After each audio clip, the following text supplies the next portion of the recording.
Le M23 vient de décréter un cessez-le-feu. Et de manière unilatérale.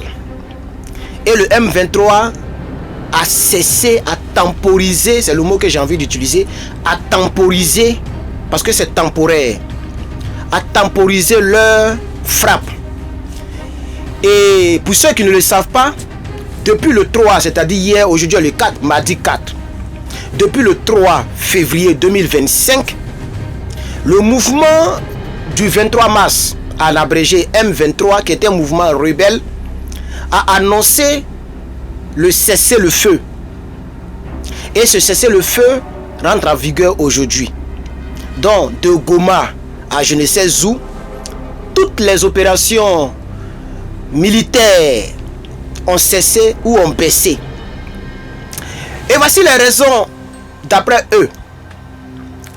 Les partisans ou les mouvements, je veux dire, les personnes incarnant le mouvement, le M23, disent que pour des causes humanitaires, ils vont temporairement cesser les frappes, cesser les attaques contre les villes, les villages, les populations.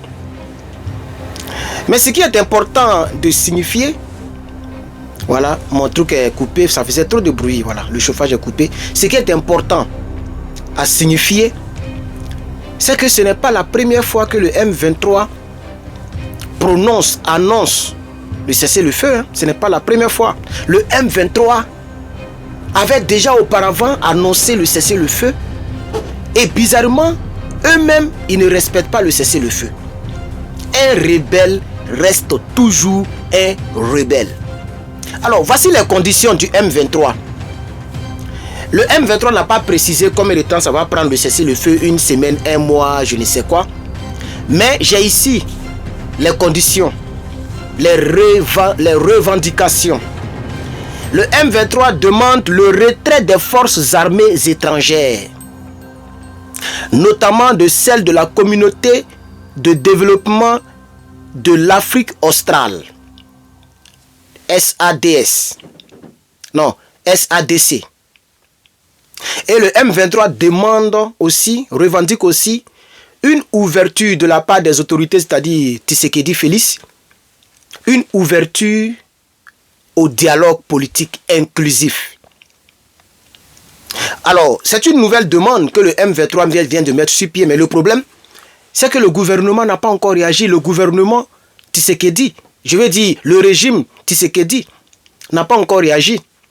Mais dans les médias locaux, il est dit là-bas que ce n'est pas la première fois que le M23 fait ce genre de choses. Le M23 fait des cessez-le-feu et après, le mouvement rebelle ne respecte pas donc son engagement, ses propositions, ses suggestions. Mais moi j'ai envie de préciser ou d'ajouter pourquoi le M23 dans ses revendications veut que les armées étrangères puissent quitter le sol. Parce qu'ils sont en train de viser l'Afrique du Sud, ça c'est clair. On ne fait pas confiance à un rebelle. Pourquoi ils veulent que les armées étrangères la partent?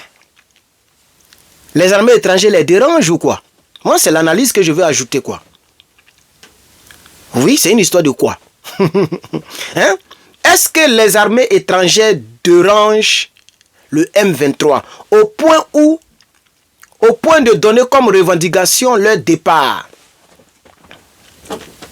Ça c'est un. De deux. Mais de quelle négociation les gens parlent? Je pense que le président du M23, je sais pas, il a un nom bizarre là, qu'on l'a même là. Il avait dit que lui, c'est lui qui dit que Tshisekedi n'a pas gagné les élections. C'est pourquoi il est en train de faire tout ça. Mais parce que quelqu'un n'a pas gagné les élections. Et que c'est toi qui l'aurais mis au pouvoir parce qu'en ce temps, il était président du Conseil constitutionnel. Donc il dit que Tshisekedi n'a pas gagné, mais c'est lui qui a mis Tshisekedi. Donc c'est lui qui va l'enlever. Donc pour aller l'enlever, il faut endeuiller des familles. Ça fait tout récemment. Les quelques frappes qui sont déroulées tout récemment, jusqu'à ils ont pris l'aéroport de Goma. Mais ça dépasse déjà même. Je n'ai pas le rapport, mais avant, c'est-à-dire à 5 jours de frappe, non, après 5 jours, Lorsque il y a eu donc une nouvelle frappe de la part du M23, on comptait déjà plus de 700 décès. Et tout ça, c'est des pauvres Congolais. La plupart d'entre eux, ce sont des paysans, ce sont des habitants, etc., etc. Et donc, le M23 ne fait plus... Moi, je n'ai pas confiance au M23. Si moi, j'étais président de la République, j'allais faire comme le capitaine Ibrahim Traoré. Je pense que de nos jours, les terroristes, les groupes terroristes, les rebelles, il ne faut plus leur donner le dialogue. On a vu ça en Côte d'Ivoire. Ah oui, un rebelle ne tient jamais parole. En 2010, le même Sorogum a trahi Gbagbo Laurent et puis il est parti encore avec son gars. Il avait eu la part du gâteau qu'il voulait. Il avait eu le poste de premier ministre quand même. Mais malgré ça, il a redirigé ses hommes vers le pouvoir, dont lui-même il était le chef du gouvernement. C'est pour dire quoi? L'histoire, il n'y a rien de nouveau sur le soleil. Un rebelle ne connaît pas de négociation, il veut toujours atteindre ses objectifs parce qu'il s'est dit que le pouvoir se trouve au bout du fusil. Et tant qu'il a les fusils, il est sans pitié. Un rebelle va négocier que lorsqu'il sera coincé sans armes, comme c'est le cas de Guillaume Soro. Et donc moi, c'est mon point de vue. Si j'étais Tshisekedi, pas de négociation avec le M23. Je dois tout faire pour gagner la bataille. C'est ce que le capitaine Ibrahim Traoré est en train de faire. Et le général, le GG, le général Goïta et puis le général Tiani, c'est ce qu'ils sont en train de faire. Vous avez vu du côté du Niger, tout récemment, hier, j'ai vu que beaucoup de rebelles ont déposé des armes. Beaucoup ont déposé des armes du côté du Niger. Donc, les groupes terroristes ou les rebelles armés, il y a un seul langage qu'il faut avoir avec ces rebelles. Pas de négociation, pas de compromission. Il faut que eux-mêmes qui ont pris les armes déposent les armes ou bien ils périssent. Donc, M. Tshisekedi, si moi j'étais à sa place, j'allais essayer de renflouer les caisses en armes de mon pays. Parce que j'ai comme l'impression que l'armée congolaise n'est pas très équipée. Il faut prendre la route. Et je pense que j'ai vu une vidéo du frère panafricaniste Ligue de la défense des droits des Noirs, un truc comme ça, M. Egonki, j'ai un peu oublié son nom là, qui avait demandé à Tshisekedi de prendre le chemin de Poutine, de prendre le chemin des BRICS, de chercher à armer son armée. Ah mais oui, de chercher à avoir de l'aide. Pourquoi ne pas aller prendre les éléments de Prégo? C'est le patron qui est parti, mais ils sont encore là. Ou bien, il faut chercher des voies et moyens pour vaincre ces groupes de rebelles là. Dans le cas contraire, c'est le peuple congolais qui va devoir peut-être s'occuper de ton cas. Donc, j'espère que M. Tshisekedi ne se trompera pas comme le président Laurent Gbagbo s'est trompé pour négocier avec des rebelles. Quelle que soit la raison, même si c'est eux qui ont raison, quelqu'un qui prend les armes pour tirer sur ses propres concitoyens n'est plus digne de confiance. Même si tu avais raison.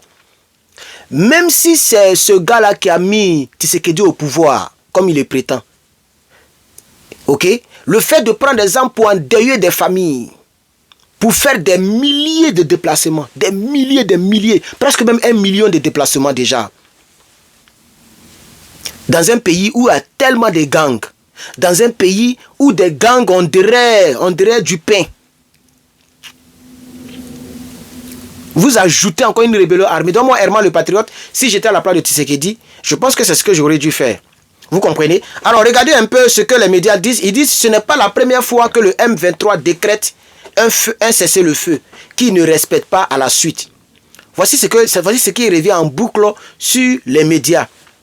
Alors, les récents combats autour de Goma, qui a été prise par le M23, le 28 janvier, parce que c'est le 28 janvier que le M23 a pris Goma, il y a déjà 900 morts et plus de 2800 blessés.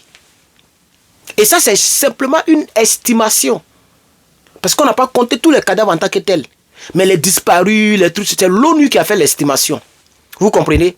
Donc, avec toutes ces atrocités-là, les gens se lèvent comme ça pour dire, bon, nous on veut dialoguer, on veut arrêter, humanitaire. Mais vous avez déjà tué les humains là. Quelle a fait des choses humanitaires? C'est ça la triste réalité. Si le Rwanda est affaibli ou a le dos au mur, que les gens vous demandent de négocier maintenant, en réalité, moi je ne propose pas l'option de négociation avec un rebelle armé. Voilà. On ne prend pas les armes pour revendiquer quoi que ce soit. On n'ôte pas la vie à plus de 900 personnes pour aboutir à une négociation ou bien à un cessez-le-feu qui n'a pas de sens. Vous comprenez? Et donc, moi, c'est mon point de vue. Dites-moi en commentaire ce que vous pensez de cela. Vous qui êtes sur Facebook, partagez dans tous les groupes congolais, s'il vous plaît. Aidez les Congolais à avoir aussi l'esprit AES, l'esprit du panafricanisme, l'esprit de la résistance, la résilience et la détermination. En tout cas, moi, je suis Herman le Patriote. N'oubliez pas de vous abonner. Ok, vous allez voir en fin des vidéos un truc rond qui va s'afficher ici. Voilà, ma photo est là-dedans. C'est dedans, il faut cliquer pour vous abonner. Ou bien regarder en bas de la vidéo pour cliquer pour vous abonner. Activer la cloche de notification. Voilà. Et Facebook, ça sera en haut, etc., etc. Que Dieu vous bénisse et très bon mardi chez vous.